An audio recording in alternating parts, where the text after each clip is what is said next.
मैं इसमें जालना के अंतरवाली सराठी गांव में हूं, जहां पर कि मनोज जारंगे पाटिल, जो कि मराठा आरक्षण आंदोलन के चेहरा बन चुके हैं, वो आमरण अनशन पर बैठे हुए हैं और पूरी राज्य सरकार इसमें पशुपेश में है।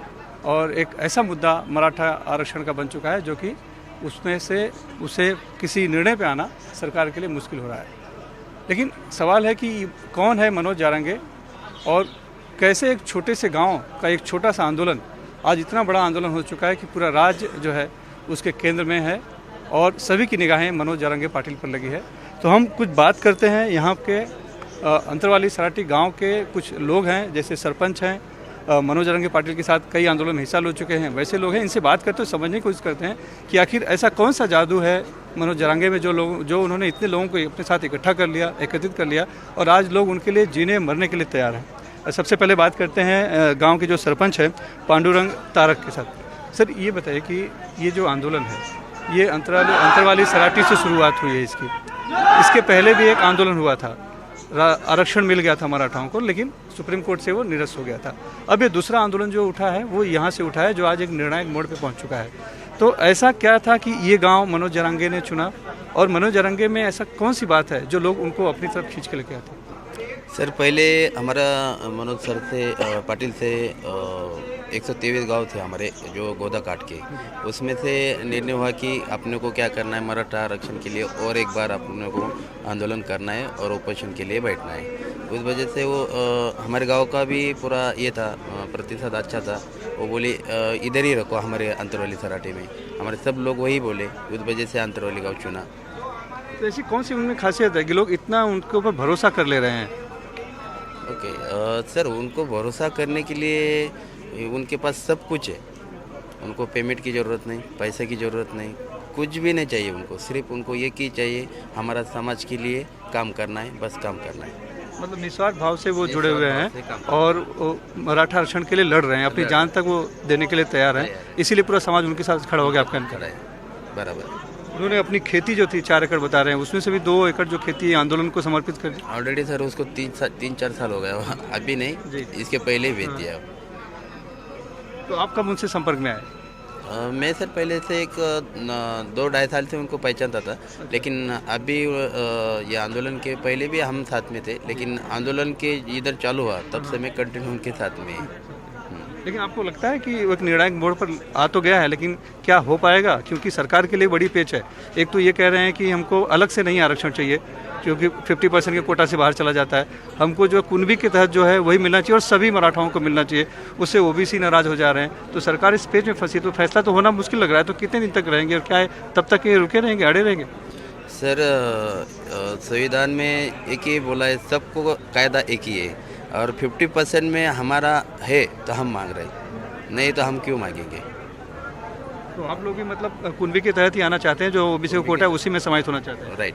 लेकिन बहुत से ऐसे मराठा हैं जो कहते हैं कि नहीं, हम 96 को लिए हैं या हम गावड़े समाज से हैं, तो हम इसमें नहीं आना चाहते, हमको कुनबी में नहीं आना है, हमको अलग से चाहिए। वो बताओ ना, कुछ ज़रूरत नहीं सर, उनको ज़रूरत नहीं सर आरक्षण की। जो बोल रहे हैं ना उसको ज़रूरत नहीं है, लेकिन जो बहुत सारे लोग हैं, हम जो खेती करते हैं उसको ज़रूरत है सर, और 100% ज़रूरत है। और जो बोल रहे 96 ये मराठा है 96 कुड़ी, तो उनको नहीं चाहिए तो नहीं चाहिए, लेकिन जो हम जैसे लोग हैं सब, उनको चाहिए, 100% चाहिए। जिसमें ज़्यादा सब जिसको मराठवाड़ा नहीं के चाहिए तो जब आरक्षण मिलेगा तब तो निकालो भी मत। मतलब कुनबी के तहत मिला तो? हाँ, मिला तो, जो बोल रहे हैं ना नहीं चाहिए, तब सब निकलेंगे। अभी बोल रहे हैं हमको नहीं चाहिए, लेकिन तब सब जो प्रमाण पत्र जब हम आरक्षण मिलेगा तब सब निकलेंगे। धन्यवाद। हमारे साथ गणेश महाराज हैं, जो कि मनोज जारंगे के मित्र हैं और लगभग 7 से 8 आंदोलन में आप उनके हिस्सा ले चुके हैं। मुलाकात पहली कब उनसे हुई, किस आंदोलन से हुई और कैसे उनके साथ जुड़ गया? उनकी मुलाकात हमारे साष्ट पिंपल गाँव में 109 दिन का आमरण उपोषण अनशन था, वह राज्यव्यापी आंदोलन हो गया। वहाँ से हमारी ज़्यादा मुलाकात हो गई। उससे पहले हम करीबन उनको 22 साल से पहले जानते थे। एक करारी बाने का वो बच्चा हमने देखा, हमको लगा कि वो अच्छा आदमी है, समाज के लिए कुछ कर सकता है, इसलिए हमने भी जो वो करेंगे उनके साथ में हम भी उनके साथ करेंगे, ऐसा हमने पक्का कर लिया। करीबन 22 साल हो गए उनकी पहचान से। और तब से आप अलग अलग आंदोलन में हिस्सा ले रहे हो हैं। अलग अलग। उनकी कौन सी बात जो है आपको सबसे ज़्यादा एक तरह से आकर्षित करती है? उनकी एक बात हमको आकर्षण कर गई, वो उनका जो प्रामाणिकपना है, ईमानदारी। वो ईमानदारी जिसको बोलता अपन, ईमानदारी जो है उनकी, वो ईमानदारी हमारे दिल में बैठी आणि समाज के लिए करने का तो जी भर के आणि दिल दे के करने का, ये जो बात है। आणि एक बात बोले, जो बात बोले वो बात करके रहेंगे आणि उनसे पीछे नहीं हटने का।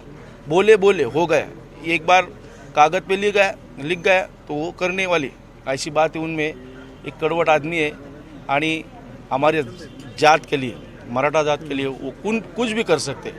ऐसा हमारे लिए तो आज ऐसा बन गया कि वो हमारा गॉड हो गए। मराठा समाज जो है उनका वो गॉड हो गए, बोले तो ईश्वर हो गए, ऐसी बात उनमें। इसलिए हमने उन जो वो करेंगे उनके लिए हम कुछ भी करने वाले हैं।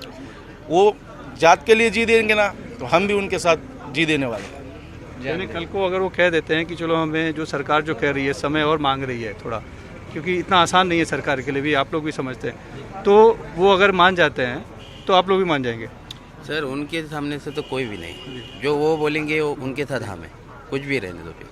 वो बोलेंगे आंदोलन जो करना है तो हमको एक आदमी को नहीं पूछेंगे, वो इधर सब जितने अपना मराठा समाज के जितने लोग हैं उनको सबको इधर बुलाएंगे और निर्णय लेंगे। हम उनके साथ में तो हमारा निर्णय नहीं लेते, हो सबका निर्णय लेते, तभी वो डिसीजन सबसे बात करके फिर फैसला लेते हैं। हम जो साथ में उनका निर्णय कभी नहीं लेते, हो सब जितना अपना समाज है वो तो सबको इधर बुला लेते, उनकी मीटिंग ले लेते, ऐसा करना है क्या करना है। जब समाज बोलेगा ऐसा करना है करो, कुछ दिक्कत नहीं, तभी वो डिसीजन लेते हैं। अच्छा ये बताइए कि मनोज जारंगे बनना, आप लोग बहुत लोग चाहते होंगे आज के दिन कि मनोज जारंगे बने, क्योंकि सभी लोग उसी समाज से भी आ रहे हैं और वैसी परिस्थिति में भी है। क्या इतना आसान है और उतना त्याग समर्पण और कोई कर सकता है?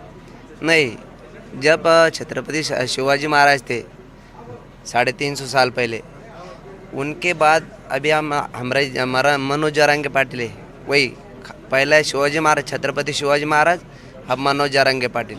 बहुत बड़ी तुलना कर रहे हैं आप। नहीं बड़ी नहीं, मेरे को एहसास है मैं क्या बोल रहा हूँ, बड़ी तुलना नहीं। ऐसा आदमी, ऐसा लीडर हमको मिला नहीं। हमने इतने कैंडल मार्च निकाले, वो मोर्चे निकाले, लेकिन इसमें हमको हमारा क्या बोलते हैं उसको, सच्चा आदमी बोले तो लीडर नहीं मिला हमको। लीडर, हाँ लीडर ऐसा होना चाहिए, कैसा होना चाहिए, मनोज जारंगे जैसा होना चाहिए। माने क्या होना चाहिए? हाँ माने क्या होना चाहिए? माने करने का। अभी आप आए, आपके मैं बोलता थोड़ा आपके लिए, आप NDTV के माध्यम से आपका उसमें फ़ायदा है।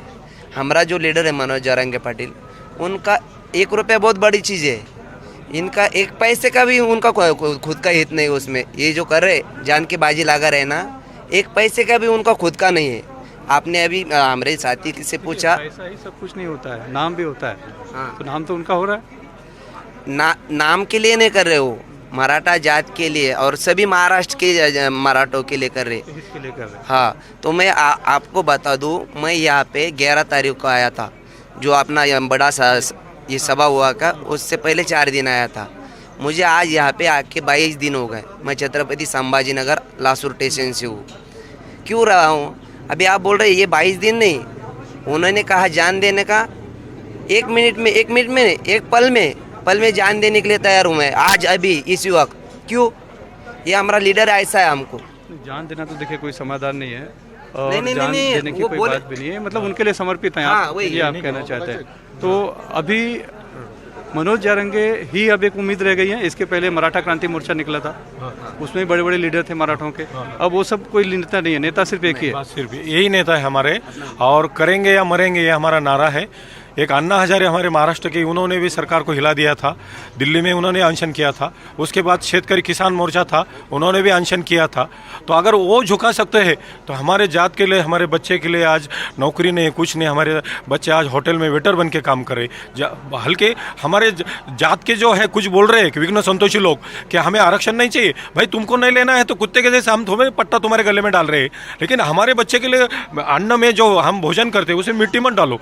इसमें हमारे आज़ादी की लड़ाई और करेंगे या मरेंगे हमारा नारा है। अगर कल इन्होंने बोला हम लोगों के लिए तुम भी अन्न त्याग करो, तो हमारी पूरी पब्लिक महाराष्ट्र की जो है इनके पीछे हम जाएंगे और अनशन हम भी जल नहीं त्याग देंगे। हम सरकार के नाटक देख रहे हैं अभी। अन्ना हजारे का आपने उदाहरण दिया। हाँ। अन्ना हजारे आज वही हैं, लेकिन उनके आंदोलनों से निकलकर जो लोग बने वो फिर से वही करने लगे। मैं किसी का नाम नहीं लूँगा, वही करने लगे जिसके लिए वो लड़ रहे थे। तो फिर इनके साथ भी तो हो सकता है वो नहीं, इनके साथ तो ऐसा नहीं करेंगे हम इनका आदेश पालेंगे, क्योंकि ये हमारे सर सेनापति हो गए। आज तक मराठा समाज ने सब नेता लोगों को, बाला साहेब ठाकरे को, इनको सबको बड़ा किया। राज ठाकरे हो, अन्य शरद जी पवार जो हो, एनसीपी के लीडर हो, लेकिन हमारा सब किसी ने हमारे साथ नहीं आ रहे ना। आज देखो कोई भी लीडर है, एनी अदर पार्टी, कोई इधर बैठने के लिए आ रहा है क्या अनशन के लिए? और हमको साथ देना चाहिए उगड़। खाली हमारे अनशन पे व्यासपीठ के आके हमारे कान में बोलने वाला नहीं चाहिए हमें। उगड़ हमको तलवार लेके खड़ा रहना चाहिए, लाठी या डंडा। इसके लिए हम भी आज ये आज़ादी की लड़ाई लड़ रहे। सरदार वल्लभ भाई पटेल का स्टैचू ऑफ यूनिटी है, वैसा हमारे भी जरांगे साहब के वो जाने के बाद स्टैचू ऑफ यूनिटी हो जाएंगी, क्योंकि आज तो किसी ने ये लड़ा लिया नहीं। और बिगर अनशन का कोई आदमी भूखा नहीं रहता है। ये शिवाजी महाराज के और जय भवानी तुलजा भवानी हमारा कुलदैवत है, उनकी ताकत की वजह से आज ये जिंदा है मनोज जरांगे पाटिल, और हम उनके साथ खड़े। देखिए अब आपने वो फडणवीस सरकार बोले, शिंदे सरकार बोले, लॉ एंड ऑर्डर का मसला हल ये हो रहा है इधर महाराष्ट्र में। अभी 307 लगा रहे। अभी इन्होंने 30 दिन का वक्त मांगा था, आपको भी पता होगा। 30 दिन का वक्त मांगा था, जरांगे साहब ने 10 दिन बढ़ा के दिए। उनको पता नहीं था कि अपना ये कितने दिन में आएगा अपना, सॉरी। हाँ, लेकिन वो इतना आसान नहीं है जैसा आप लोग भी सोच रहे हैं। कानूनी पेचीदगियाँ होती है, उसकी प्रक्रिया होती है, उस पर आरक्षण देना है, तो उतना आसान नहीं है। नहीं, तो थोड़ा वक्त आप लोग ने भी सरकार को देना चाहिए, यही सरकार का कहना है। नहीं, सरकार को पता नहीं था क्या? सरकार कल से चालू हो गया सरकार। जब ये यहाँ पे अंतरौली सराठी में शिंदे साहब आए थे, सब मंत्री आए थे, उनको पता नहीं था कि कायदा पारित करने के लिए कितना दिन लगता है, उसको पता नहीं था कि अभी कल से जो नया चालू हो गया। कहने का मतलब ये है कि सरकार भरोसा खो चुकी है आप लोग की नज़र में। सरकार भरोसा खो चुकी नहीं, सरकार पे भरोसा है अभी भी, और सरकार हमें देगी, क्योंकि हमारी मांग जो है न्याय की मांग है। हम कोई गैर मांग नहीं कर रहे। और सरकार ने जैसे कि जरांगे पाटिल साहब से 30 दिन की मोहलत मांगी थी। पाटिल साहब ने उनको 40 दिन दिया था, लेकिन 40 दिन में उन्होंने कोई ठोस निर्णय पर पहुंचे नहीं। इसलिए वजह से उनको आज फिर से अनशन पर बैठना पड़ा है।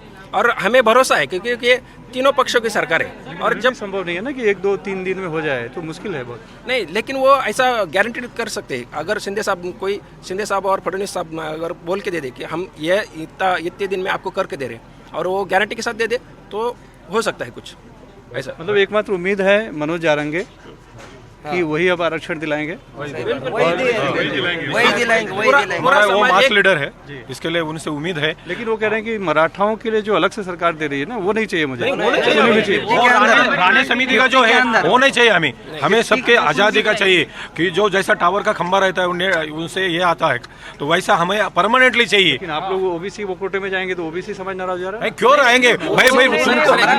कानून बनाया था वो हमारा खा रहे हैं पहले से, हमारा ऑलरेडी है। जो जितना समाज जो इतना होता है उसके 50% आरक्षण देना चाहिए। ऑलरेडी जो ओबीसी समाज है, ओबीसी समाज 32% है, और उनका 32% मिला है, जबकि उनको मिलना चाहिए था 16%। ऐसा है। और हमारा मराठा समाज जो 32% है, तो हमको मिलना चाहिए 16%। इस हिसाब से वो 16% ओबीसी को जाता है, 16% मराठा को जाएगा। इस हिसाब से 30। कोई समाज के ऊपर अगर तुम किसी का आरक्षण छीन के लेते हैं, तो हमें भी मंत्रालय में आके आरक्षण छीन के ले सकते हैं हम भी मराठा। जब तक हम ठंडे हैं तब तक ठंडे तो नहीं है आप लोग। हाँ, घर जला रहे हैं, घर जला रहे हैं, गाड़ियां जला रहे हैं।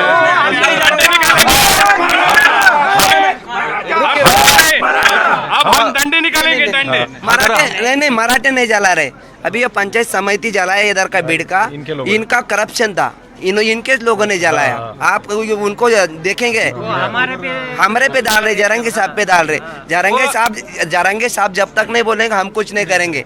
हम सब जाएंगे। आंदोलन को बदनाम करने के लिए उन्होंने सरकार चलिए, अच्छी बात है कि इनका कहना है कि हिंसा हम नहीं कर रहे हैं, लेकिन बहरहाल उम्मीद जगी है कि अब मनोज जारंगे ही है जो कि मराठाओं को आरक्षण दिला सकते हैं। लिहाजा लोगों की उम्मीद बढ़ी हुई है, सभी पूरा समाज उनके साथ है, लेकिन सरकार पसोपेश में है क्योंकि उसके लिए भी इतना आसान नहीं है। लिहाजा ये संघर्ष, ये टकराव अभी और कितना दिन चलेगा ये कह पाना मुश्किल है। अंतरवाली सराठी से cameraman Praveen Rohit, Sunil Singh, NDTV India के लिए।